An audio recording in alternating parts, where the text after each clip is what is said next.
Ito ang nakakagimbal na balita at pinag-uusapan ngayon sa mundo ng social media. Iimbestigahan niya ng Bureau of Internal Revenue o BIR ang pamilya Diskaya.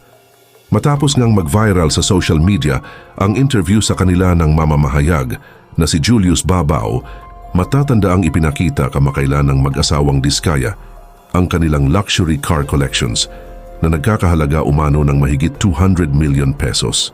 Ayon pa sa balita, sangkot din na niya ang pamilya Diskaya sa umano'y multi-billion peso flood control projects na pinaghihinalaang may bahid ng korupsyon. Kung matatandaan, isiniwalat nga kamakailan ni Pasig Mayor Vico Soto na ang pamilyang Diskaya din anya ang nagmamay-ari ng Alpha and Omega General Contractor and Development Corporation at St. Timothy Construction Corporation na nasa top 2 at 3 contractors ng mga flood control projects sa buong bansa na siyang isiniwalat kamakailan ni Pangulong Bongbong Marcos. Ayon pa nga sa komento ng ilan sa ating mga kababayan, talagang may gagamitin na tao si God para sa mga taong kalabisan na ang panggagahaman sa bayan. Dapat kapag napatunayan na nakaw yan, bawiin lahat ng assets at ibalik lahat sa gobyerno na may kasamang kulong. Yan dapat ginagawa sa mga kawatan. Kapag imbestigasyon lang po ang gagawin sa mga magnanakaw ng pondo, magnanakaw po ulit yan.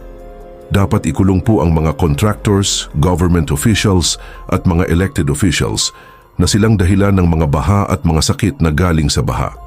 Ang mga damage to property hindi makapasok sa eskwela at trabaho ay resulta po ng mga kasakiman nila.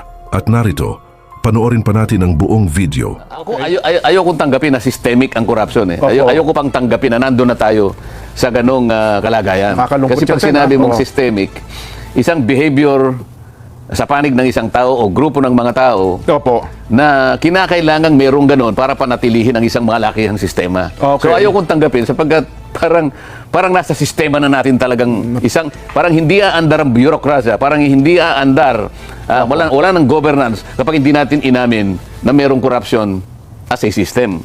Kailangan nating bakahin yon. Huwag nating panatilihin na magtatagumpay yon. Maring nagtagumpay si Satanas doon sa kanyang pangalan, sa kanyang partidon. Pero tama naman si San Pedro na hindi niya na gawin yung kalahati. Kaysa naman ma-influensya pa yung nandun eh. Di ba? Bakit hayaan mo pa yung mga nasa impyerno na madalaw pa yung nandun? Di ba? Wala namang ito namang nasa langit. Bakit ka pa pupunta ron? Magbabakasakali ka pa ba? Kaya tama yung ginagawa ni Edward eh. Di ba? Isipin mo, ganito ang gawin natin, kamo. Halimbawa, kahit kailan magsimula tayo sa ganito, huwag mong paghahaluin yung negosyo at saka yung politika. Ang nangyayari kasi ngayon, yung negosyo, para maproteksyonan niya ang kanyang negosyo, mag-aalaga siya ng politiko. Mali yun.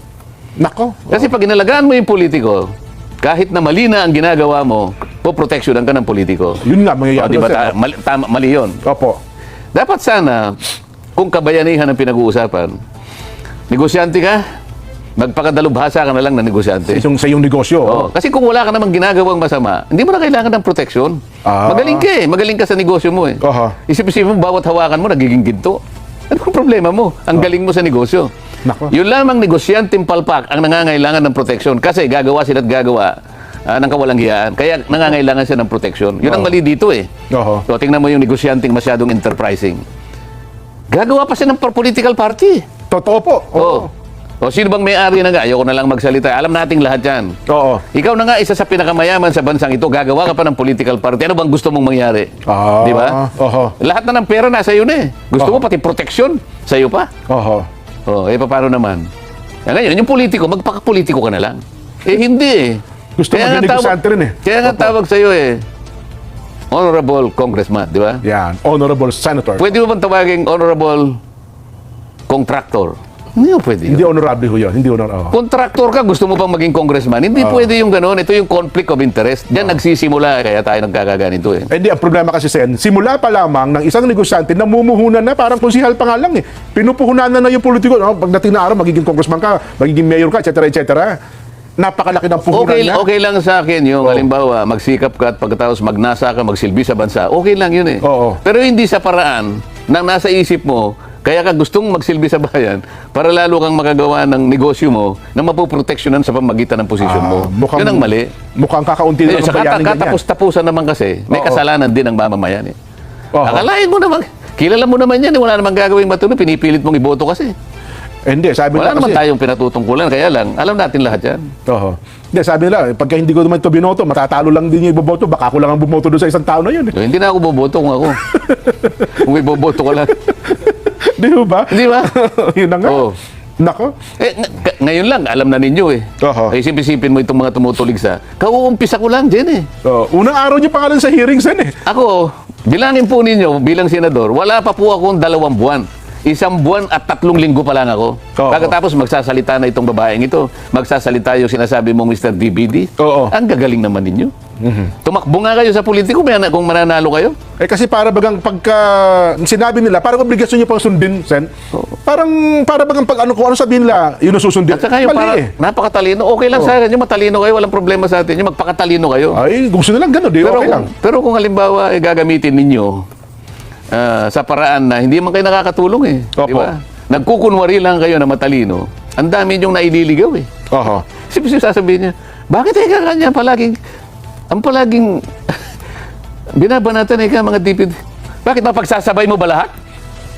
Di ba? O sabihin ko halimbawa, ikaw kung nakikinig ka, itong babae broadcaster ito. Kumakain ka halimbawa. Mapagsasabay mo bang mahirap na lang talaga. Baka kung ano pa yung masabi ko sa kanya. Baka mamualan po yun. Baka mabulunan ka eh. Ha? Kanya-kanya tayong di ba? Ako nasasabi ko lang ito para lang maituwid sila. Baka sakali, kasi ako naniniwala, may isip naman sila. Wag na kayong magpakadalubhasa sa puro ganyan na lang. Tama. Hindi na rin kayo tatanggapin ng tingnan natin ito. Magano na kayo ng mga ilang panahon lang. Wala nang maniniwala sa inyo. Nako. Alam naman yung pinanggagalingan nila eh. Hanggang ngayon, yung naisara na prangkisa, doon lang sila tumitira. Yun na nga po. Hanggang ngayon, hindi nila makita ang katwiran na kaya kayo naisara dahil sa pagkukulang ng inyong network. Kaya tanggapin ninyo kaya hindi, bahala kayo sa buhay nyo. Pero nasa record yan. Yung pagkukulang ng may-ari. Nagkulang kayo. Ayaw nyong aminin. Pagkatapos ngayon salita ng salita, akala mo totoo mga pinagsasabi. Akala mo ang galing eh. Subukan mo akong imbitahan. Subukan mo. Yan. Ngayon, ayaw mo akong maimbitahan, tumigil ka. Yan lang. Yun na nga. Ay, nako. Basta yung mga reaksyon. Pero teka lang, Sen, nanonood pala ngayon sa atin ang Kuya Vince Agabaw. Sabi ni Kuya Jinse, Jen at Sen, papa-attendance lang po. Lagi ako nakasubaybay sa inyo, sa ating mga kaibigan yan. At ever since nagpinas, he's been watching sa Ganang Mamamayan, tuwang-tuwa with humor in San Dante Marcoleta. God bless, sir. Ayun, salamat po ng marami. Si Sir Vince Agabaw, mula po yan sa bahagi ng Isabela yata, Sen, mula rin po sa bahagi ng South Korea, ang ka-Reste Bugarin at ang ka-Dante Brul. Ayan. Sa mga taga-riyan naman daw po sa Tuba Benguet, nako, speaking of Tuba Benguet, mga taga-riyan po sa Robertsville. Robertsville, marami pong salamat. Mga residente daw po doon nakatutok sa palatuntunang sa Ganang Mamamayan. Nabanggit natin sa inyong... Di pa alam na rin natin sa kanila, Jen, na sa September 1, yung susunod na hearing ng Blue Ribbon Committee. September 1 ho ba? Oo. Ayun. Para makasubaybay sila. Opo, yan. At sumubaybay na rin itong broadcaster na babae. Kilala mo yan eh, di ba? Kilala ko po yan. Na talagang... Akala mo napakarunong mag-English eh, no? Anyway, Sen, nabanggit ko yung Tuba Benguet no isang Biyernes, weekends, Sen. Sa Baguio. Opo, nandun po ang Pangulong Bongbong at napunan niya. Nasa dyaryo ngayon. Ayan, opo, viral po ngayon. Ang isang proyekto daw po sa lugar na yon, yung Tuba Benguet, ay useless, walang pakinabang.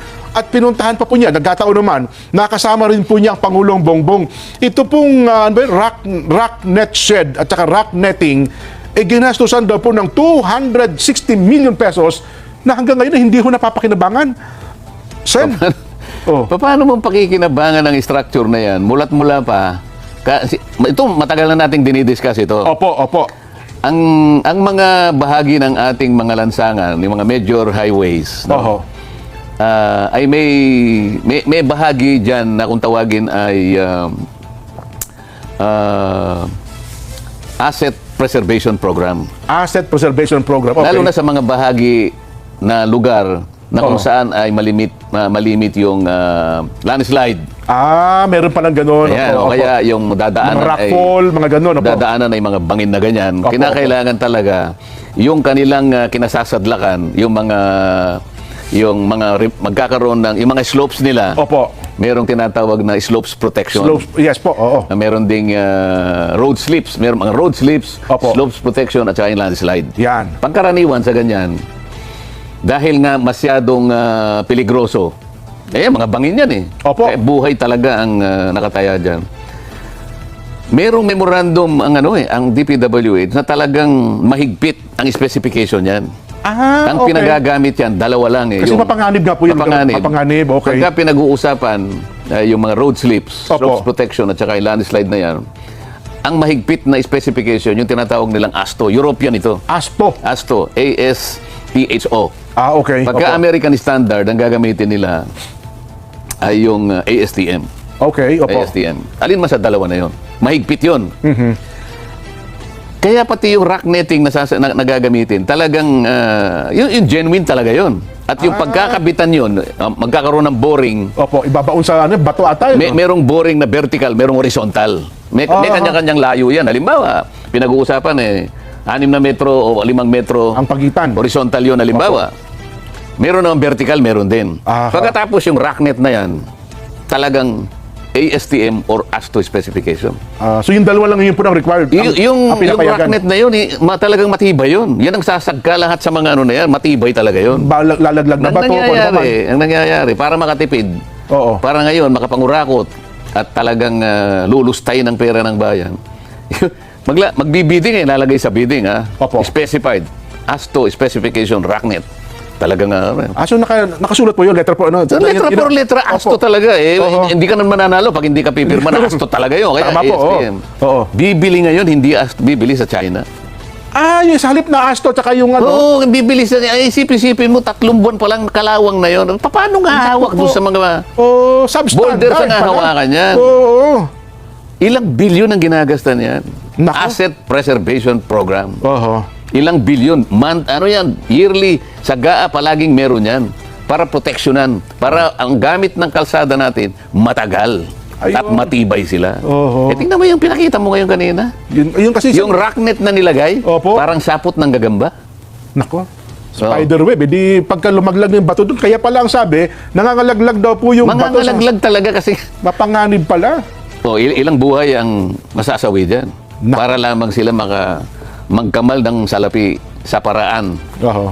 na katiwalian. Kaya pala ilang bagyo lang daw mula nung July, gumuho na po, hindi rin madaanan pala yung... Guguhot-gugu. Isipin mo, yung bakal na ipapasok mo horizontally, Oho. o sinasabi niya 5 meters, o 2 meters lang. Aha.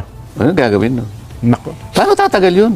Hindi nga po tatagal yan. May mga leader pa ba ngayon sa gobyerno na kasing tapang at malasakit ng ating mga bayani? Teka dyan, Opo. bago mo basahin yung mga sagot, Opo, Sen. nakita ko yung mga tinuturok ni Dr. Herbosa ng Pang sa rabies po, oh. Wala kayang panturok sa mga contractor dyan?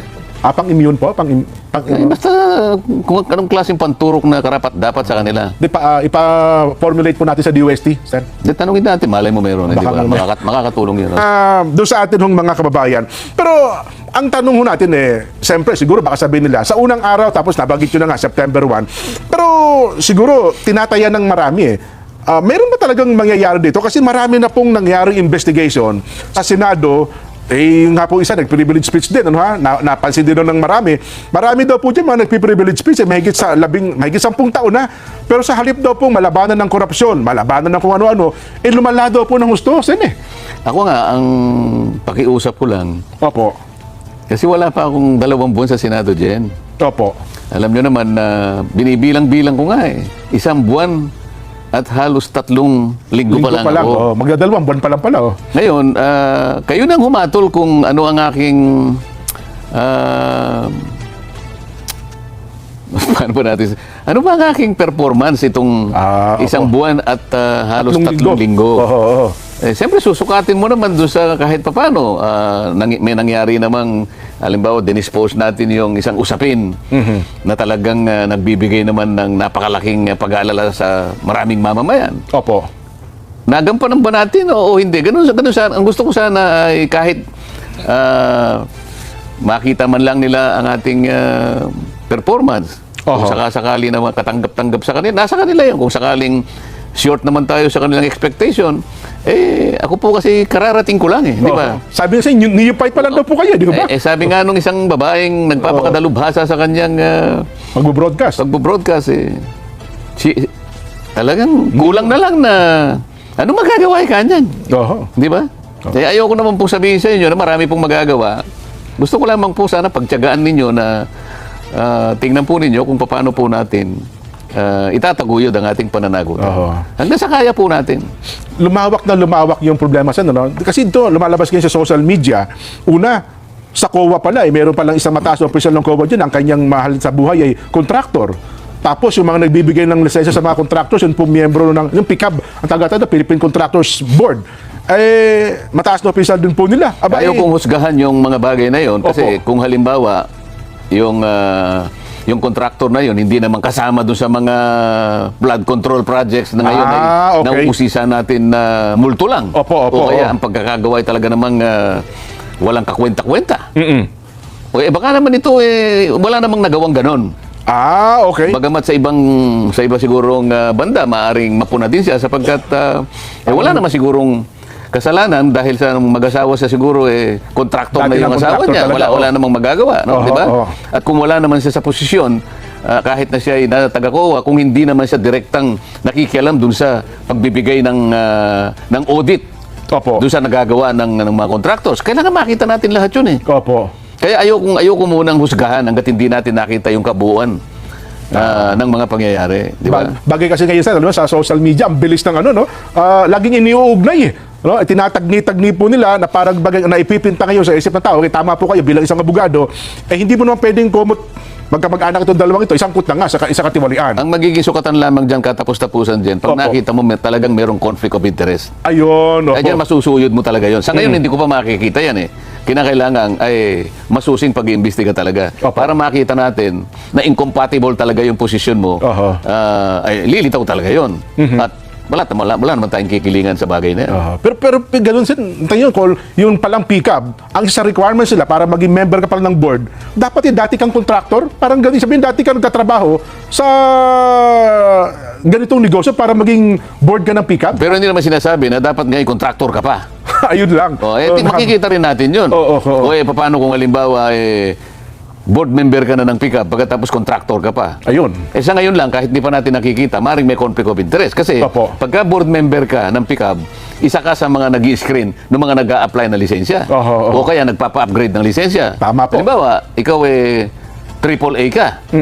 Gusto mo ngayon magpa-upgrade na quadruple A. Ayan. Dadaan ka ngayon sa kanya. Tama po. Pwede kanyang ipitin sapagkat baka kalaban mo ito.